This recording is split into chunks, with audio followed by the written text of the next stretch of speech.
Dato' Yang di-Pertua, kita tidak boleh nafikan bahawa industri asas tani turut memainkan peranan penting di dalam negara kita, terutamanya di kawasan luar bandar. Kementerian Pertanian dan Industri Makanan halus melihat kembali dasar-dasar program serta inisiatif yang telah digarapkan untuk membantu meningkatkan hasil pengeluaran pertanian dalam negara kita. Kita perlu mencari jalan penyelesaian pantas untuk mengurangkan kebergantungan sayuran import. Mohon juga pihak kerajaan membantu para petani kita untuk mencuburi diri dalam bidang pertanian yang berteknologi tinggi. Ini memberi peluang besar kepada pengusaha untuk meningkatkan hak pengeluaran semasa di samping dapat membantu negara secara tidak langsung mengurangkan kadar kebergantungan mengimport sayur-sayuran.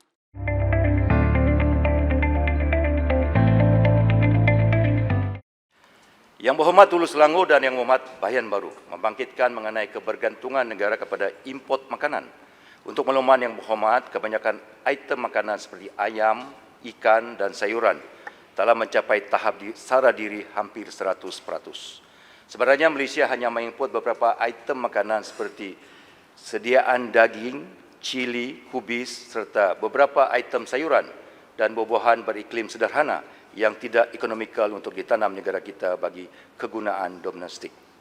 Negara juga terpaksa mengimport beberapa item seperti gandum, keratan ayam dan kelapa untuk kegunaan pihak industri makanan bagi hasilan produk berasaskan agromakanan.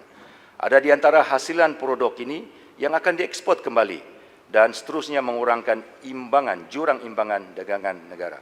Sehubungan dengan itu, persepsi bahawa negara terlalu bergantung kepada import makanan adalah tidak tepat.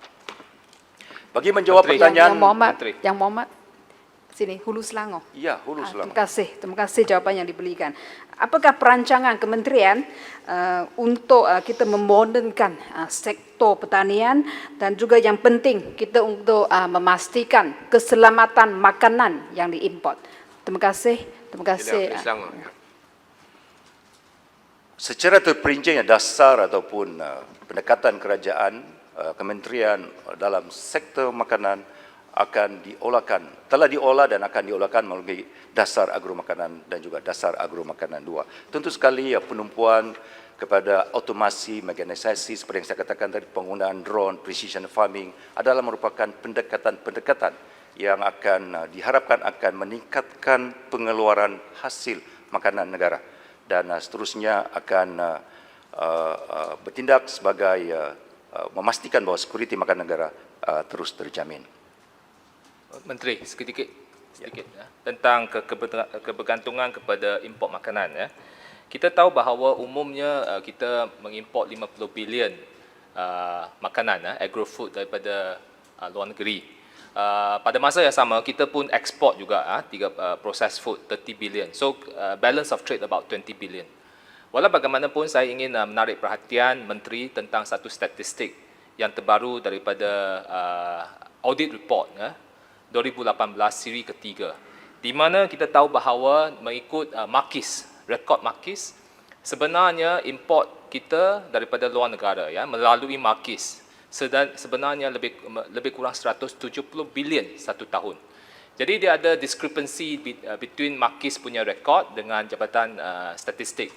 Jadi adalah perlu untuk kita tahu sebenarnya, kita nak tanya Menteri dan juga Kementerian, apakah statistik sebenarnya? Kerana ada rekod Makis itu memang yang tepat, tetapi Jabatan Statistik itu kita tak pasti dia punya statistik itu datang dari mana. Terima kasih.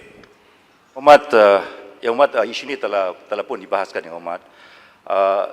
Jawapan kepada pertanyaan itu adalah terdapat perbezaan antara data yang dikeluarkan oleh Jabatan Perangkaan Negara Malaysia, Perangkaan Malaysia dengan data yang dikeluarkan oleh Makis.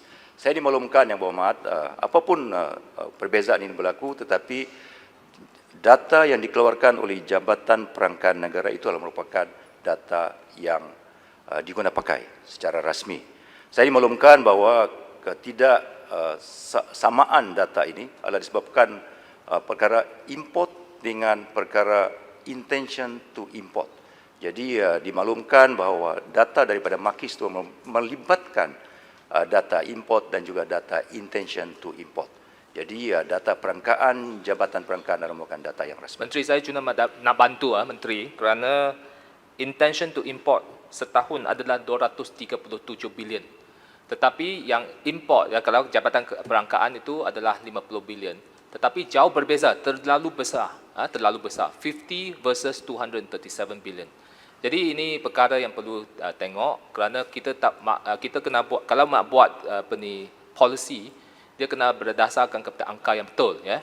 Jadi saya takut, saya mungkin ada beberapa jenis, contohnya, ya, lembu kita import daripada Australia ke Thailand, masa lembu kecil, okey, dia masuk ke Malaysia.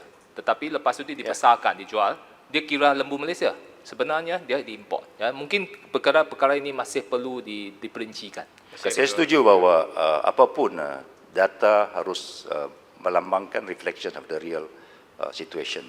Jadi tentu sekali perkara ini akan disemak dan didalami secara mendalam oleh pihak kementerian.